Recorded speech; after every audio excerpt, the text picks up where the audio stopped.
What's up, beautiful people? It's been a long time. It's 2025. Happy New Year. Happy St. Patrick's Day.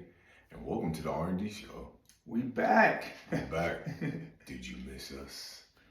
Did you miss us? Did you? Do you? Did you? Hopefully everybody is feeling blessed and highly favored and is having an amazing New Year so far, regardless of situations and circumstances that are happening in Washington, D.C. Hopefully you decided to still live your best life and walk by faith and not by sight. Yeah, all you can do is control what's around you.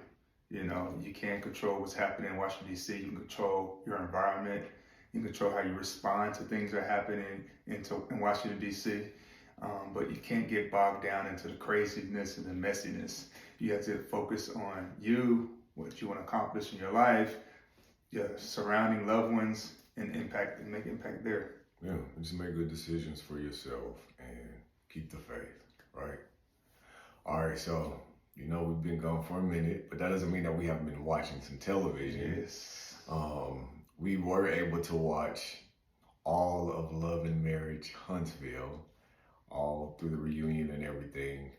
And of course, it was given like our sideline commentary without saying things on video, but it's easy now to wrap up that whole, I guess, season of things that have transpired and Queen Melody exiting the show, which I think is the best decision that she could have made. To be honest, now y'all know we love Melody, right?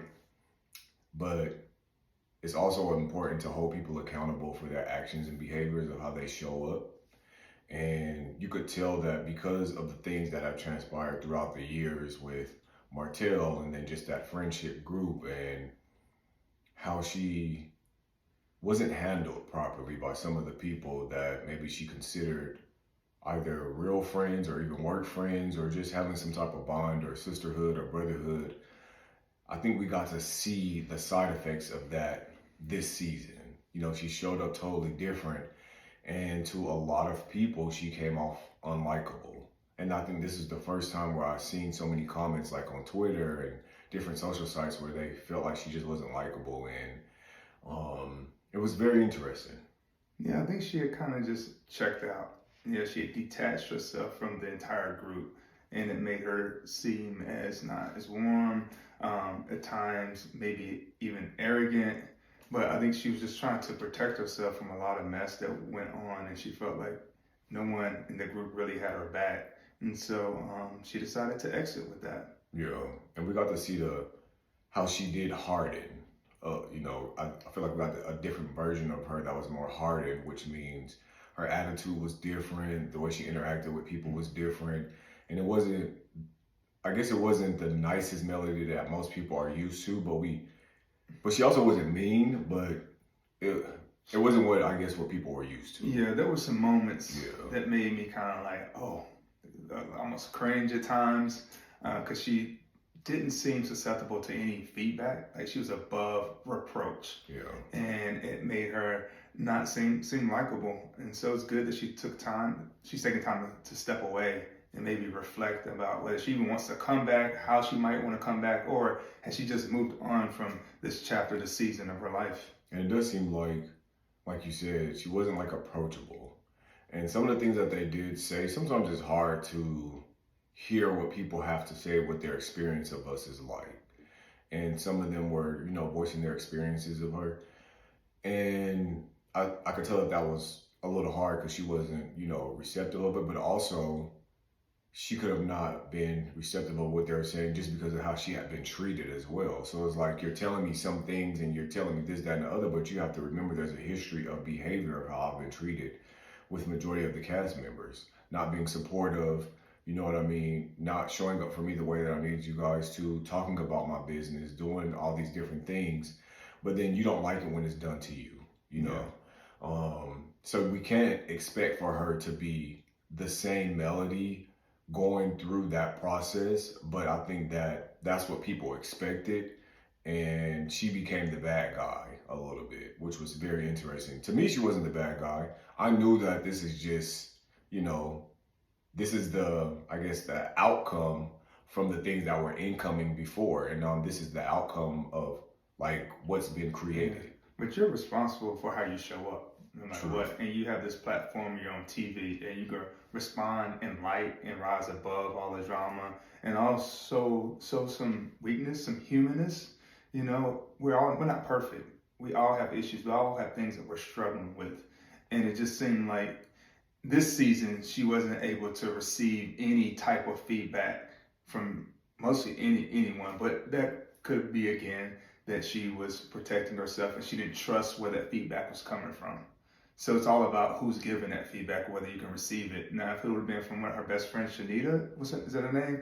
Maybe she should have been more open to it, but it was probably from the people that it was coming from. Yeah. And so it's tough to trust that. Yeah, it's tough to receive from people that you don't feel like have cared about you, that you have the best relationship with. And but we are very happy for her. I think that this was, like I said, a great decision, and maybe she'll come back with her own spin-off or something like that, because Melody is still good TV.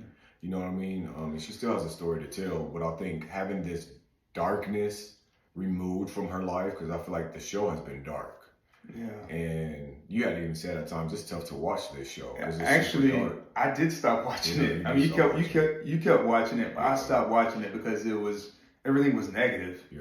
There was no really levity, even no fun moments, even no fun shade. The things that we enjoy about Real Housewives of Atlanta or just the franchise. These women, they throw shade and have like funny moments. Everything on this show is sometimes just super heavy. Sometimes I just want to take a step back and maybe just laugh. They don't even laugh at what they're going through. Sometimes you gotta laugh to keep from crying at times, but everything was just so serious. Yeah. Like, where's that moment of levity? And then you can get back to the seriousness. But it was just really too heavy that I did stop watching it for a while. Yeah. And she needed to be removed from that environment. So we are very happy for her in this new beginning. What was the reason she said she left? Like, what did she say? Just pretty much the chapter of this chapter of her life is over. You know, it's been a journey and things of that nature, but it's time to close that chapter and on to bigger and better, in a nutshell.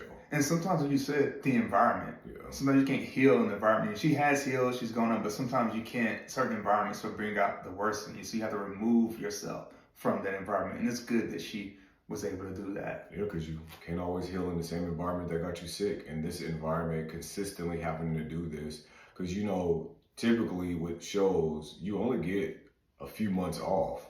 I take that back. You are recording at least 3.5 months, full time.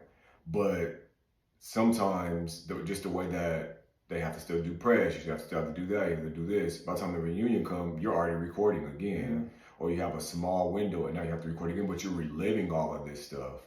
And now I got to go back and jump into, this negativity, this darkness, this scene. So. And then you have to be on the same show as your ex-husband, who is a major issue. Who hasn't grown up at all. Hasn't grown at all, exactly. So that's tough. No accountability, no. It's terrible. Yeah. So that'll be tough. He's a piece of work. But congratulations, Melody, on your new beginning. We are rooting for you. Yes. And great things to come. Moving on, let's talk about the season. This was been 2 episodes. 2 episodes. Real Housewives of Atlanta. Or Love and Hip Hop of Atlanta. Right. Or the Portia/Shamia show. Shamia show, I don't know, because even though they've centered this new chapter around Portia, it's looking more like it's the Shamia show. Yeah. Shamia is connected to all the friends. And you see, Shamia seems to have the life that maybe Portia wanted.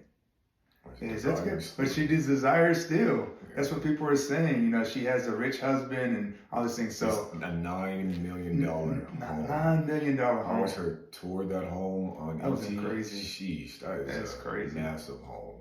Massive. Like she definitely exemplifies what a real housewife, because a lot of people be like, when you think of Real Housewives, you think of glitz and glamour and wealth. Yeah. When you think of Salt Lake City, you think of Beverly Hills. These women had Orange County. Yeah. These women had wealth. It seems like the Atlanta women, especially Atlanta franchise, and also the DC. Maybe I would say maybe the African American franchise, but that has to do with not being given a certain head start that other races may have been, and other races may have generational wealth. And an easier way to access wealth and to come up. So it's not anything to their own, but like these other franchise, they have these big, beautiful houses, and they're true. A lot of them are true housewives. Like Shamia's giving us wealth. She's giving us a lot. Just that house alone is wealth. I mean, she was walking through and like it's in one of the rooms where the wall is like Versace and the floor or something was all imported from Italy. Wow. Like it's just it's a lot of wealth. But so far, I think so far it's been good with the new girls. So far so good. I guess I don't have a very high expectation, but what I will say, based off of the 2 episodes that we've been able to view, I don't care. I still love Drew. I love Drew because this is work for her. Yeah, I think she's in a space now where she realizes exactly what this is. So even when Portia was saying all those mean and nasty things to her, Drew's facial expressions and body was like, "Oh, I'm so sorry you feel that way," type of thing. But it wasn't hitting to the heart where she felt emotional, or she felt like, "Oh, you're beating me down, you're attacking me." And sometimes that's what you need. Like her skin has gotten so much thicker, and honestly, Portia was wrong. And when I think about the overall picture of what she was trying to do, Portia was wrong. Drew didn't do it. Drew hasn't done anything wrong. She's done nothing wrong. Mm-hmm. And let me tell you why. Go ahead. So the show is Real Housewives of Atlanta, where it's a reality show and we're filming your life and the things that are occurring in your life at that time of filming. If Drew is working on an album at the time of filming, her producer just so happens to be Dennis at the time of filming, and he's in the studio with her while she's working on the album, and they're filming, that's work. She's working at the time of filming. There's a way to separate. It can have nothing to do with Portia. What about girl code? You know what I'm saying? What about the girl code that Portia's talking about, where if you're working with my baby's daddy, at least give me a heads up if you want to bring him on the show. But to you, Portia, say, what was the girl code when you took that man's husband? What that man's husband? That woman's husband. That woman's husband. Yeah. Honestly, Portia ain't got no girl code. There's no loyalty there. Only the one thing about husband, we don't know what he had going on. He had 4 wives. He could have had a husband. Who knows? Sorry. According to Portia, he had 5, but one of them was real. Yeah, one of them was fake. Yeah, I don't know who that was. But that means it was 4 then. Right. But when I think about who Portia is today, Portia is a master manipulator. Mm. And this used to be your girl. And your father died. So I still love Portia, but come on. Portia isn't the same Portia. Portia is a master manipulator. She likes to be in control, and she likes to create the narrative. So if you watch Portia's Family Matters, her own show that she had, the reason why she is saying what she's saying as far as I don't want Dennis to be on the show because it could jeopardize the way that we're co-parenting right now is because in the narrative that she created on that show, if Portia isn't getting her way and things aren't happening the way they're supposed to, she's going to react and respond in not the best way. Mm-hmm. So she's trying to keep herself from showing who the real Portia is, how she typically handles things. And she feels like if they have an issue on camera, she's going to handle things the way that the real Portia handles them. So she's trying to not show this mean girl Portia who she really is. You know, Portia is really a mean girl, but she's a likable mean girl. Yeah, I mean, Dr. Simone said it. He called her a mean girl, but what you hit it home in terms of talking about Portia and her issue with Dennis being on the show. But also, I think for Portia, so many things in her life are out of control. You know, the divorce, the stuff with Dennis. And the one thing she thought she could control was Real Housewives of Atlanta, this setting. This is my show. Now when you have someone introducing your baby's daddy on your own turf, you feel like you don't have that control that you thought you had. And so I think that's also an issue in addition to what you said. Yeah. But we realized early on that she wasn't going to be able to control the narrative when episode 1, Kelly asked, "Why'd you steal that woman's husband?" Right. So, right. She got it right. And she was acting as if, so she wanted to try to stay away from that narrative, but that wasn't going to happen because everybody has these questions. You know, she made a smart move in the beginning when she decided not to come back because she knew she was marrying Simon. So she decided not to come back because she didn't want to have these questions and deal with the reality that this is fishy and it's wrong. You was in this lady house, all the rest of these things, and you're saying that she wasn't your friend, but there's photos and videos of y'all hanging out, having a good time, and now you don't marry your lady husband quickly after that. So she wanted to run away from having to answer those questions, but people still have the questions. So people's finding the perfect opportunity. Cameras is rolling. Why you say that like husband? Yeah, why you still husband? They got a job to do. They got to ask the questions. Somebody ask the questions. And Kelly's like, I'm here to ask all the questions. I'm here to keep this peach. But I feel like even though it's supposed to be the Portia show where it's centered around her, Shamia for some reason is the standout so far. Yeah, I feel like she's a standout in the new girls. In the new girls. In the new girls. Yeah, for sure. Yeah, but I'm loving Drew. I mean, Drew. I'm loving Drew. Drew is interesting. Drew is now detached from the, from her emotions from the show. Yeah. But Portia was like that last time we saw her on the show. She was very much detached, unfazed, nothing bothered her. But now it seems like she's more open and she's more into it. She's more connected and she's responding. Very emotional to a lot of scenes. Yeah. So I don't know, maybe she has to put her guard back up, or it's just too much going on in her life. She can't really control her emotions at this period of time. And if it was too overwhelming, maybe getting back on camera right away wasn't also the best idea. You know what I mean? Like there's decisions to make. But it was great to see her in Kenya. That scene, I think a lot of people have been waiting for, them. Yeah, and it sucks that we're going to be, deprived.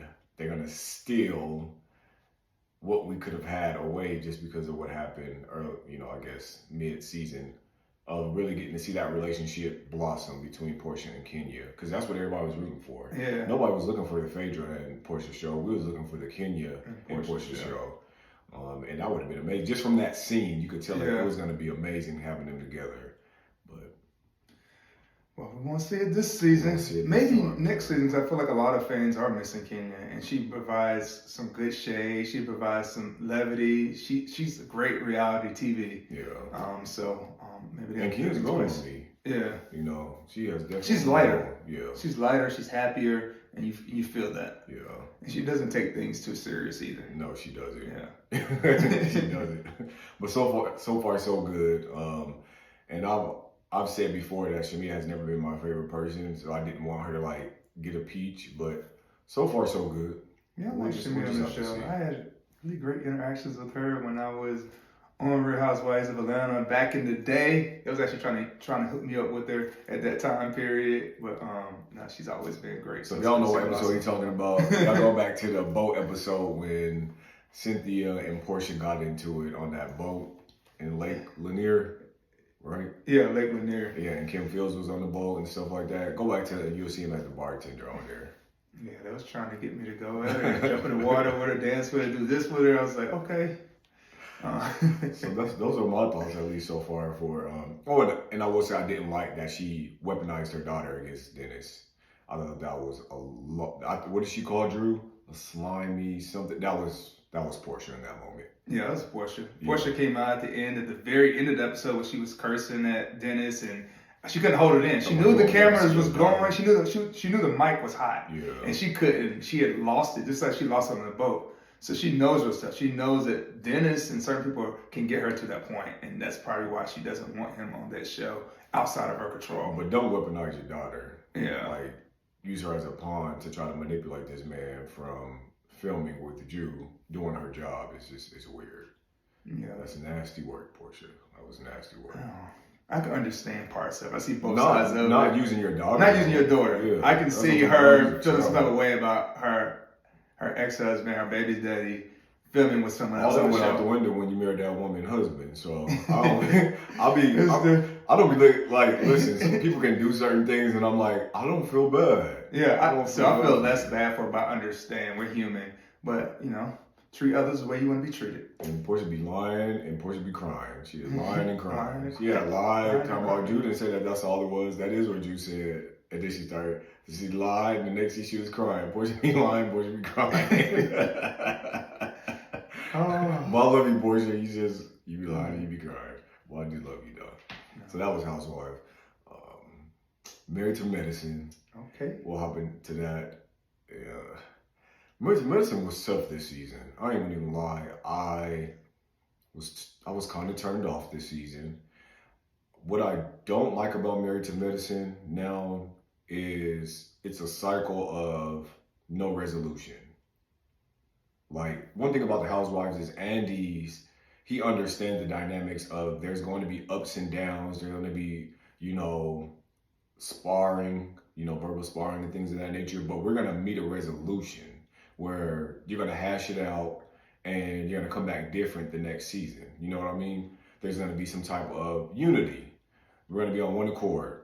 Married to Medicine doesn't do that. Married to Medicine continues to have like this bullying, because there's been a lot of bullying of Sweet Tea that I don't agree with the bullying. I don't agree with Heavenly is, I think, the meanest, nastiest Bravo celebrity. Yeah, to me, if you talk about who is really the true mean girl, it's Heavenly, because she's nasty, and it's not even like where anything that she says is like fun. She's just nasty. Her energy's nasty. She's negative, and she feels like she can't be corrected, and her husband feels like she can't be corrected, and it's just like the cast right now just tolerates her because they feel like she keeps the nastiness and negativity going, which keeps the drama going. But they need to make some changes. I feel like it's time to kind of reboot that show and bring in some fresh faces and give some people a break. Yeah, and I feel like those people that a lot of people revere, like Dr. Jackie, they can hold her up to a higher standard, but they just kind of give her a pass. But like you said, I think they see it as a show, and instead of them having to bring the drama, they let Heavenly do it. It's like, well, she's going to bring all the drama, and so, but it would be nice to see someone really put her in her place and call her out on behavior. Sometimes they do it in a light way, but it's not real. They don't really hold her accountable. Yeah. And her husband sure as hell doesn't. And what I don't like, because there's a lot of people that, you got your super fans, right? There's people that have been watching the show for a long time, so they have their favorites. Mm-hmm. We talked about this before. You'll have your favorite, and these people don't hold their favorite accountable for nothing. So it's always somebody else's fault. And there's a lot of people who despise or hate or just really don't like Sweet Tea. So they make it the Sweet Tea versus Quad show type of thing. And so they're always choosing Quad. So I kind of raised the question for people to think like, you have to understand that you're coming into a well-established group of vultures. Let's just call them vultures, Yeah, and you're the newbie. Well, Frasier said that to Mean Girls. Yeah. Frasier Park, but I think that's a stretch, but Frasier wasn't the most inviting person, most warm person either. She didn't open up a She did exit off that jet, didn't she? Yes. She said, I'm out of here. I'm a private jet. To go. Deuces. I don't want to finish. I got to go. Yeah. But yeah, you're coming into this, and at this point, they're immune to a lot of the nastiness. Mm-hmm. This is new for me. And so I'm trying to navigate through this group on how I should respond, how I should show up, things of that nature. And then I'm also being picked apart from the way that I look, the way that I dress, this, that, and the other. And so it's a whole lot to get used to. People are lashing out at her when you have to think about who started this narrative of nastiness. It was Heavenly and then Quad, right? But people seem to not remember that. So now that you have a season like this season, her second season on the show, where she's standing up more for herself, she's using her voice more. Now she's the person that's doing the most. Now she's just responding. She's just responding. She is just the best way consistently just responding to the attacks, the nasty behavior. Responding to Heavenly. It's definitely been biased, the group. And the Quiet, we've been cool. And it's nothing against her. Nothing against her, but I do feel like the women have catered more towards Quad this season. Because they kissed a lot of ass. Because of the backlash they received last season. They said, let me be on Team Quad side. But it wasn't genuine. Yeah, that's a problem. It didn't feel that way. It didn't feel genuine. It felt so forced and fake, as if Quad has done nothing wrong, and then it became the apology toward the Quad. What are y'all apologizing for? Like, Quad has been nasty. But all of y'all have been nasty to each other at one point in time. Nobody's just been an angel. Everybody on that show has been nasty at one point in time. But there was a season where Quad was really feeling herself. She was high and mighty, and she was just very nasty. Case in point, jumping out caskets, yelling at people, very nasty, right? Very aggressive, talking at people and things of that nature. But then she likes to play the victim, you play the victim online, you play the victim here. And I think sometimes what happens is you'll get to the reunion, like we seen the preview of that, and reality kicks in. Like, okay, we played the kiss your ass game. Now let's talk about the real, like where we're at today. You don't take accountability for your actions, and when that doesn't happen, and we hold you accountable, now it's an issue. Now it's that. Now you're the victim, and so it's very interesting how you would think people have made up, but you find out that it wasn't real. It was kind of like forced, just so that we can, I guess, instead of having I would have preferred for them to have the uncomfortable conversation so that they can have a comfortable relationship on camera, instead of just saying what they think we want to see and hear. So we really didn't get to those difficult conversations. It's like we came back to the season and it was a kumbaya. Yeah. Right moment. It wasn't like, how do we truly get here? I think we had some conversation, but I feel like there were some deeper things that needed to be discussed. It was almost like we're just moving past last season. But it's the same thing that happened with Real Housewives of Potomac. Really see how Giselle and Wendy moved forward. The conversation they had was very surface that they showed. Now they said they had a longer conversation of 3 hours or 4 hours. What we saw was almost just them agreeing just to get along, but not really working through the deeper issues. But getting along for the sake of the show. I would love to explore the conflict resolution, how they got there. It just was kind of just which is what's needed, especially in today's society where it's glossed over. It's a word I'm looking for. People love to use the narrative, of course, when it's convenient for them. Black women are the most unprotected, things of that nature, you know what I mean? Disrespected. But you guys are doing it to each other and tearing each other down on social media, on the show, and not showing other Black women or Black girls how we can have a disagreement, but how we can also reach a resolution. And that's what I would have loved to see with Sweet Tea, is them be big sisters to her and be more inviting and be like, you know what, we did this all wrong. And I understand Sweet Tea questioning whether she wanted to be part of the group and siding with her man, because Toya somewhat has had her back throughout the season, but like she really hasn't had that strong advocate to really just bring her in. And the person you would think again would be Dr. Jackie. We hold her to a light. I mean, I don't hold her to a light, but people hold her to a light. She, even Portia was disappointed in her response. But we see that people are human and people are going to side with who's in favor. Yeah. It seems like they're siding with Quad in this situation. Which is another thing that's immature, is like you got to pick a side. You don't have to pick a side. Yeah. You don't have to pick a side. Stand for what's right. Stand for what's right. Contessa's been trying to do that, son. Yeah. Contessa's been that voice of reason. And putting people in those positions where they feel like they have to or they won't be a part of the group anymore is childish.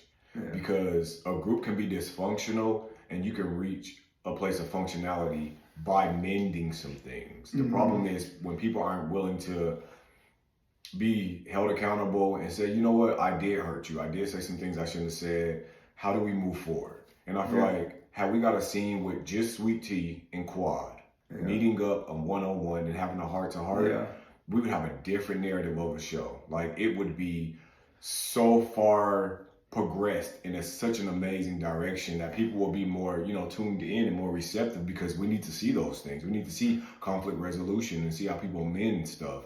And I feel like they didn't know each other. There was no original beef just because I just married somebody that, you know what I mean? And now you're with someone, whatever the case may be. It's not like we ever crossed paths. It was none of those things. So this is like manufactured beef that isn't even real, that became real at some point. But I think when you throw in the mix of having a film, Quad having a film where her ex-husband, Gregory, there's also these feelings, these unresolved feelings on both sides that they haven't worked through. They haven't obviously healed. They're poking and jabbing each other. It really doesn't show any growth. They still have a lot of hurt there that they haven't worked through. And they're trying to they know how to poke each other's buttons, push each other's buttons. So sometimes you have to learn to separate. Okay, I know that you're married to him, but our relationship doesn't have to be based off of you being married to him and my experience of him. You know what I mean? Because I know what my experience was.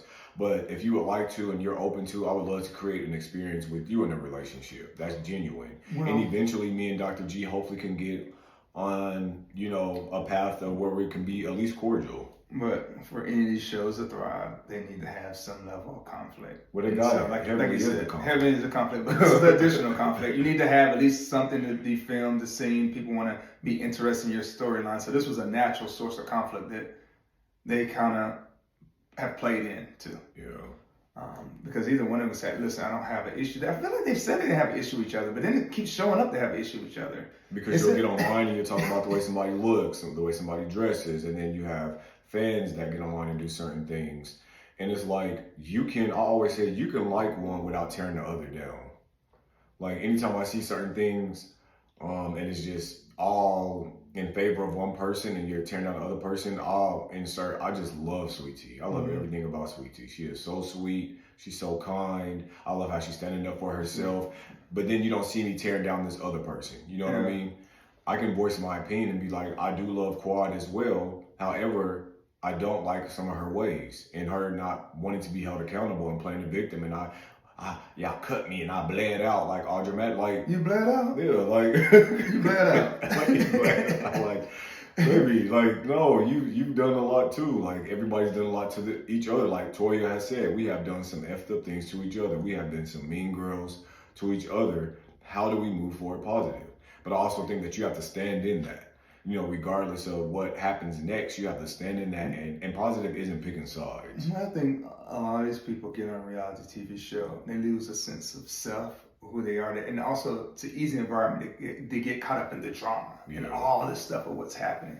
And if you don't take a step back, next thing you know, you're looking back at a season, you're like, I don't recognize that person. That's not how I wanted to show up. So we got to be careful not to get caught up in all the drama. But some people are for it. They want the paycheck, so they're willing to do whatever is necessary. But how do you have a healthy relationship? Because it's interesting to see how people, people show up differently on these reality TV shows, and they get caught up in a lot of mess, and you would think they would be above it. But understand getting the paycheck, but at what cost? Oh, I mean, it's a little bit of, I don't want to say that, but yeah, at what cost? But I will end it by saying the word has been, there's a possibility that Sweet Tea and Dr. G won't return, just based off of the dynamics of the group picking a side. But honestly, I would love for them to return. I would love, there's nothing like a comeback story or redemption, things of that nature. I would love for them to return only because I feel like if people are not heavenly, because she's going to need some therapy and some other stuff, and God and blessed oil and baptisms. But I think that everyone else, if you're able to open your heart into, enter into this space with the intention to heal and to grow and to listen, to understand and to be respectful and to actually work on handling each other in a way where, okay, let's try the relationship on a level of where if we do have a little shady moments, we're not attacking each other to tear each other down and to want to really hurt each other. I think that if they're able to do that and everyone can coexist, it could be a better show. I think it could be a better show because for the last few seasons, I feel like it's just been so negative. Sometimes it's tough to watch because it's so nasty. But this is a time where I feel like they can turn it around.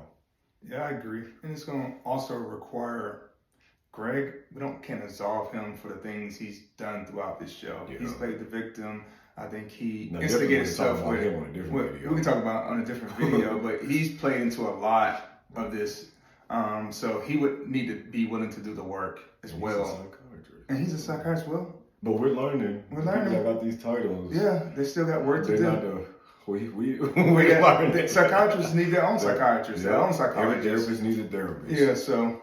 And we think that they would have all the answers and they will show up in that space like their position, like their title. I think Mimi has done a good job so far showing up as her title, trying to advocate. But she hasn't really. But she's not in the midst of. She's not in the midst. They haven't pried it into her life. What's really happening? What's really going on? She's initiation. Yeah, she hasn't entered initiation. She hasn't entered the fray. No. She's just been above everything for now because they haven't dived in her life. So we have to see her how she responds in difficult circumstances. When heavily starts coming for your husband and coming for you in general and your mother, then we'll see how you'll see how how she responds to that. But I really hope it's not true that she's not going to come back. But if they decide they just need a break and maybe they'll come back after that, that's fine too. I would need a break.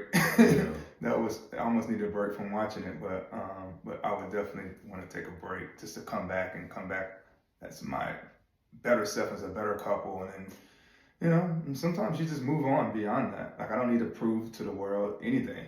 I'm content. I'm over here. I'm living my best life without the fucking show. Sorry. I don't need to prove nothing to anybody, any fans, anything. I'm living my life. I moved on, you know. And it is what it is. But those are the three things that we want to, you know, talk about is Married to Medicine, Real Housewives, and Love and Marriage, Huntsville. Let us know your thoughts, your opinions. You can be brutally honest, agree to disagree, not agree, disagree, whatever works for you. But those are our true feelings. What about honesty with compassion? Well, you know, some people don't be having. Definitely have your honesty with compassion. Like, don't go down there going off on us. Right. Yeah. Honesty with compassion is important. But hopefully you understood where we was coming from. And it's not about picking a side. It's about holding everybody accountable and seeing how people can work through, you know, their flaws and these vices and how they're showing up and how they can show up in a different way, in a different light. You know, love, light, and energy. Yeah, and we're familiar with some of these people. And we've interacted and we've been to their places. So, like, we're still trying to hold everybody accountable. We're trying to be objective in this situation. Absolutely. And we very well get some you know, a text message or two saying, hey, why'd you say this? Why'd you say that? But we still love you. Yeah. Still hurt. I mean, we want our friends to hold us to a standard. We want our friends to be able to give us real, honest feedback so we can grow. We're not perfect. Because these are the conversations that we have with friends and family. Yeah, we're not perfect. We don't expect you all to be perfect. Yeah. So this is just all our in light opinion and love. based off of what we see. Yep. You could be I wouldn't say everybody's totally different off camera, but you Yeah. can be, you know, a little bit more different off camera. But what we see and what you show up as is what we're responding to. And the conversation that we're having is regarding what we're seeing on television. Yeah. But we love y'all. We love y'all. We support y'all. Yep. You know. But yeah, it's the R&D show. R&D show. Thank y'all so much for watching. And we back. We back. We back. We back. Now sit on down. Sit on down. Nah. All right, love, peace, and happiness. God bless y'all. Peace out.